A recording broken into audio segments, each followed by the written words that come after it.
जय हिंद साथियों, कैसे हैं आप सब। आई होप आप सब अच्छे होंगे, स्वस्थ होंगे। मैं दिनेश यादव एक बार फिर से स्वागत करता हूं आप सबका आपके अपने यूट्यूब चैनल पर। फिजिकल भी आपके कंप्लीट हो गए, आपने रेस्ट भी कर लिया और नए साल का सेलिब्रेशन भी आपने कर लिया।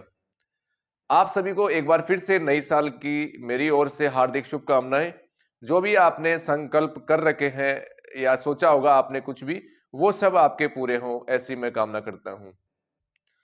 आज अपन बात करेंगे अब राजस्थान पुलिस की जो एग्जाम है वो कब तक हो सकती है और तैयारी आपको किस प्रकार से करनी चाहिए। दो चीजें ये यहाँ हो गई। और एक चीज है कि कई साथियों का सवाल है कि सर रिट लगानी चाहिए या नहीं लगानी चाहिए। ये जो मुख्य मुख्य बातें इन पे अपन चर्चा करेंगे आज। सबसे बड़ा सवाल है कि सर हमें रिट लगानी चाहिए या नहीं लगानी चाहिए, और अगर लगा दी तो अब क्या होगा।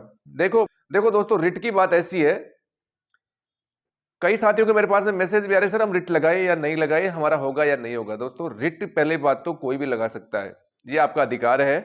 अगर आपको लगता है कि आपके साथ में गलत हुआ है तो आप रिट लगा सकते हैं, इसके लिए कोई मनाही नहीं है।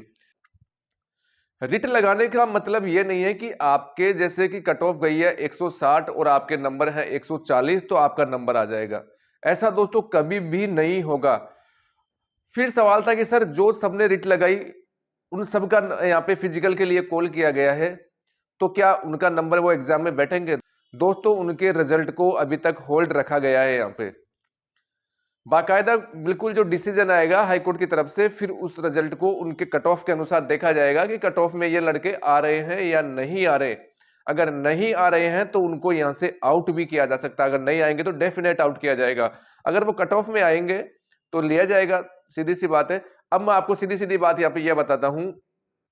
देखो दोस्तों, आप बोल रहे हैं कि सर 40% वाले को सबको लेना चाहिए, ऐसा पॉसिबल नहीं है, ये सब सरकार ही कर सकती है। क्योंकि नोटिफिकेशन आपने अगर देखा हो राजस्थान पुलिस का, उसमें क्लियर मेंशन किया गया है कि जितने भी पद है उसका केवल 15 गुना ही यहाँ पे फिजिकल के लिए कॉल किया जाएगा। ठीक है दोस्तों, केवल 15 गुना के लिए बिल्कुल साफ साफ बोला गया है, इसमें कोई भी इसको चैलेंज नहीं कर सकता। अपन ये नहीं कह सकते कि भाई सर 40% ही पास करो, नहीं दोस्तों, आपको बिल्कुल क्लियर बताया गया है यहाँ पे। ये सब डिसीजन होते हैं 40% वगैरह के, सब सरकार के डिसीजन होते हैं यहाँ पे। अब हो सकता, और वो 40 जैसे 15 की टाइम की मैं बात कर रहा हूं, 15 गुना की बात कर रहा हूं, वो कैटेगरी वाइज भी अलग अलग 15 गुना यहाँ पे किया गया है। हो सकता है कि आपका 15 गुना पास न करके कैंडिडेट, जैसे मान लो कि 11 गुना, 12, 13, 14 जो भी है यहाँ पे किया गया होगा। अगर आप रिट लगा रहे हैं तो आपका नंबर तभी आएगा जब आप उस 15 गुना के अंडर में आ रहे हैं, तब तो आपको होगा यहां पे बेनिफिट। अगर आप उस 15 गुना के अंडर में नहीं आ रहे हैं, या 15 गुना की जो कट ऑफ है उससे आप बाहर हो रहे हैं, उस कट ऑफ की रेंज में आप नहीं आ रहे हैं, तो कोई मतलब यहां पे नहीं है। रिट लगाने के पीछे आपको यह मालूम होना चाहिए कि मेरे नंबर लगभग मैं कितने नंबरों से रह रहा हूं, यह सबसे पहले आपको पता होना चाहिए। और रिट बेशक आप लगा सकते हैं, कोई दिक्कत नहीं है। ये तो थी दोस्तों रिट की बात। अब ये नहीं है कि रिट आपकी, जैसे आपने रिट लगा दी तो आपको फिजिकल कॉल किया ही जाएगा। फिर एक सवाल और था कि सर क्या फिजिकल दोबारा हो सकते हैं। देखो, दिन के हो गए, उनके दोबारा नहीं होंगे। हाँ, अगर जो हाईकोर्ट का अगर आदेश आते हैं तो बिल्कुल क्यों नहीं होगा, अगर होगा, अगर हाईकोर्ट के आदेश आएंगे तो भाई इनका इन कैंडिडेट है, ये बिल्कुल एलिजिबल है इसके लिए और इनका फिजिकल करवाइए, बिल्कुल हो सकता है। इसमें कोई वो नहीं है कि नहीं होगा, फिजिकल दोबारा हो सकता है, लेकिन आप उस कट ऑफ में आने चाहिए। ये तो थी दोस्तों आपकी रिट की बात। एक सवाल और है यहाँ पे कि सर जो कैंडिडेट हैं वो लगभग कितने हैं। सबसे पहले अगर मैं बात करूं, अगर जैसे मान लो 100 कैंडिडेट को यहाँ पे बुलाया गया था फिजिकल के लिए, तो कैंडिडेट अप्रोक्स 80% के आसपास ही यहाँ पे प्रेजेंट हुई है। मैं तो मानता हूं कई जगह से 80% से भी डाउन है, 70 या 65 के आसपास में ही प्रेजेंस रही है जो विद्यार्थियों की, स्टूडेंटों की। यानी कि आप तो एवरेज मान के चलो कि 80% जो भी कैंडिडेट है यहाँ पे पहुंचे फिजिकल देने के लिए, उस 80% में से अप्रोक्स ये मान के चलिए आप कि यहाँ पे 50% के आसपास का रेशो यहाँ पे रहेगा। यानी कि आपके जो 44,000 कैंडिडेट थे, 44,000 कैंडिडेट में से अगर आप 20% लैप्स करते हो, तो यानी कि 8,000 के आसपास, 8,500 के आसपास जो कैंडिडेट है वो यहाँ पे पहुंचे नहीं। आप 10 मान लो यहाँ पे, फिर बचते हैं आपके 10 माइनस करते हो तो आपके फिर बचते हैं 34,000 कैंडिडेट। अगर 34,000 का 50% यहाँ पे करते हो तो 18,000 के आसपास में आपके कैंडिडेट होते हैं। हाँ दोस्तों, ये कमती बत्ती भी हो सकता है, लेकिन मैं मान के चलता हूं कि आपके जो टोटल कैंडिडेट है वो 20,000 के आसपास में रहेंगे। 20 से दो चार कम भी हो सकते हैं, दो चार ज्यादा भी हो सकते हैं, लेकिन अप्रोक्स आप 20,000 मान के चलना, ये आपका जो रेशियो है कि 20,000 के आसपास में आपके कैंडिडेट एग्जाम यहाँ पे देने वाले हैं। 20,000 से कम भी हो सकते हैं, लेकिन कुल मिला के अप्रोक्स जो आपका रेशियो आएगा वो 50% के आसपास में ही आएगा। अब सब वो ये बोल रहे हैं कि सर स्पेसिफिक जो डाटा है हर जगह का वो चाहिए। दोस्तों, जो न्यूज़पेपर में, मैं सारे न्यूज़पेपर देखता हूं, जो न्यूज़पेपर में आपका ऑफिशियल डाटा आया हुआ है वो मैंने आपको बता दिया। अब ये नहीं है कि पीएचक्यू में से अपन डाटा निकला के मैं आपको बता दूं, या ऐसे ही लिख के मैं आपको बता दूं हाँ भाई यहाँ यहाँ से इतने इतने ये पास है। ऐसा दोस्तों, ऐसी झूठी और जो भ्रामक न्यूज है, अपना काम नहीं है ऐसे देने का कि मैं आपको गलत जानकारी दूं। आप देखो ये सर, ये ऐसे ऐसे सर बता रहे हैं। नहीं दोस्तों, अप्रोक्स में मैंने आपको बता दिया, अप्रोक्स इतने ही कैंडिडेट आपकी एग्जाम में बैठेंगे। रही बात आपकी एग्जाम की, आपका सवाल था कि सर एग्जाम कब तक होगा। देखो दोस्तों, जनवरी में तो आपका एग्जाम होने वाला नहीं है, पॉसिबल नहीं है जनवरी में, क्योंकि 26 जनवरी का त्योहार है, वो भी नजदीक आ रहा है। 26 जनवरी की जो पॉसिबिलिटी है बहुत कम लगती है, और अभी तक डिपार्टमेंट की तरफ से ऑफिशियल कोई भी यहाँ पे वो जानकारी नहीं है कि आपकी एग्जाम कब तक होगी। लेकिन मैं मानता हूं आप यहाँ पे अपनी एग्जाम की तैयारी 2 महीने का टारगेट रखे चलिए, यानी कि जनवरी और फरवरी के बाद में आपकी एग्जाम कभी भी हो सकती है। और यह भी केवल एक आइडिया और अनुमान है कि आपकी एग्जाम यानी कि मार्च में हो जाए एग्जाम दोस्तों, क्योंकि अगर जैसे मान लीजिए कि अब उनको कितना टाइम लगा, एक दिन में आपकी सबकी एग्जाम हो जाएगी, और एग्जाम बताया गया है ऑनलाइन एग्जाम होगी, उसी हिसाब से आपकी तैयारी होनी चाहिए। उस पर अपन बाद में चर्चा करेंगे। लेकिन जो एवरेज रेशियो है, आपका जो एवरेज टाइम है, आपको 60 दिन या 50-60 दिन के आसपास में लेके चलना होगा। इसी के अकॉर्डिंग आपको अपनी तैयारी करनी है। ज्यादा टाइम अब खराब करना नहीं है आपको कि आप बिल्कुल अपना टाइम खराब करते रहिए, करते रहेंगे, ऐसा नहीं होना चाहिए। ये मौका मिला है, बहुत शानदार बेहतरीन मौका है आपके पास में नौकरी लगने का। नहीं फिर आप वैसे की वैसे ही उस भीड़ में वापस शामिल होंगे उठ के। अब इसके लिए आपको क्या करना पड़ेगा कि आपका सिलेक्शन यहां से किस प्रकार से बिल्कुल इजी वे में हो सकता है। सबसे पहले मैं आपको एक बात बता दूं दोस्तों, अगर आप ये 10 20 50 100 रुपए की अगर आप ये जो लेते हैं ना, 100 200 रुपए की क्या पीडीएफ वगैरह, इनसे तो रहना आप बच गए। अगर आपको सिलेक्शन लेना है तो मैं रियल बता रहा हूं, अगर आपको सिलेक्शन ही लेना है तो या तो उसका कोर्स परचेज करना जो रेगुलर और आपकी पूरी तैयारी कंप्लीट करवा दे। और वैसे मैं मानता हूं कि इतना टाइम आपका बचा नहीं है आपके पास में एग्जाम के लिए।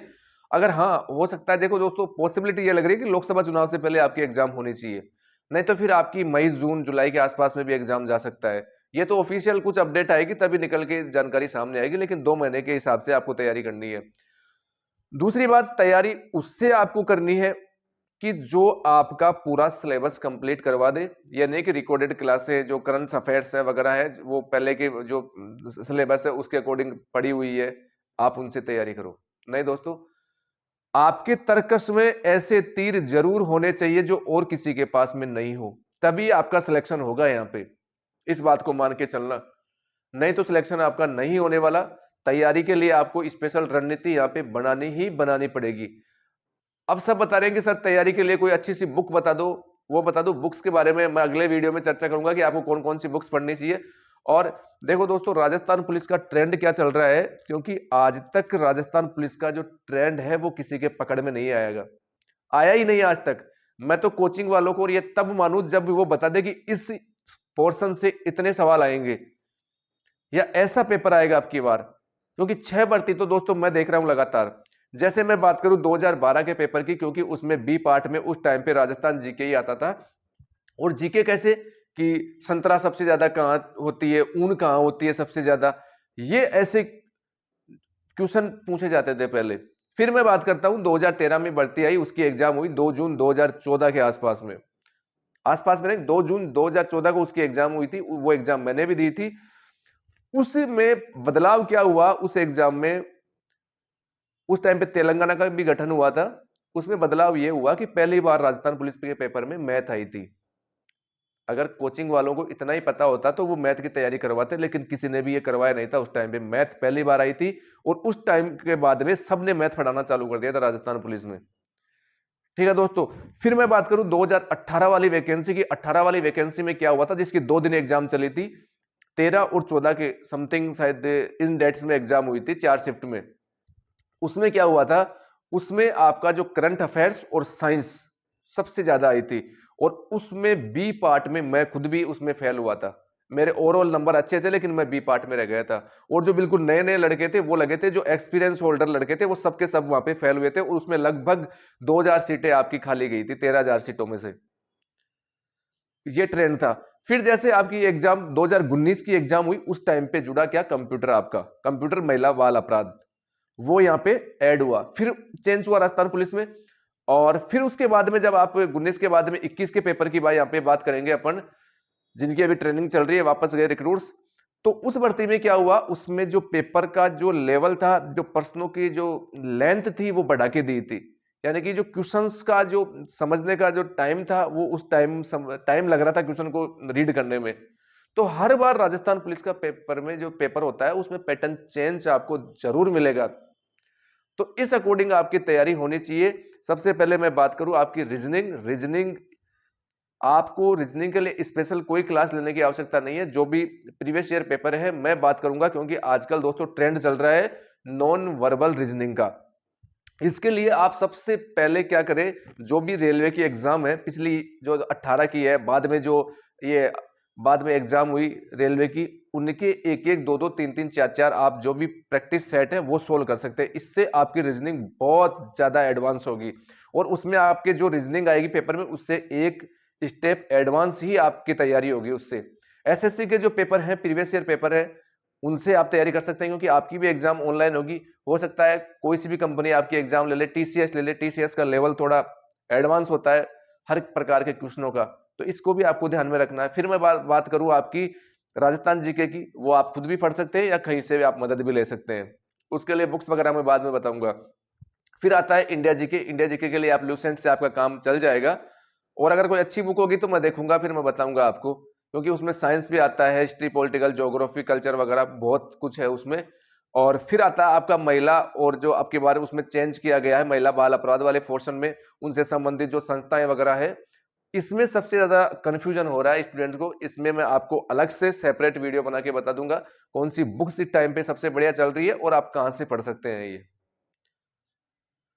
तो इस और फिर रही आपकी कंप्यूटर की। कंप्यूटर दोस्तों जो ये अलग से स्पेशल जो सब्जेक्ट दे रखे हैं, जैसे आपका कंप्यूटर हो गया, महिला बाल अपराध के क्वेश्चन हो गए, और आपकी रीजनिंग हो गई, यही आपके जो स्कोरिंग जो जो कॉन्सेप्ट है, स्कोरिंग सब्जेक्ट है, यहां से आप बहुत ज्यादा स्कोर कर सकते हैं।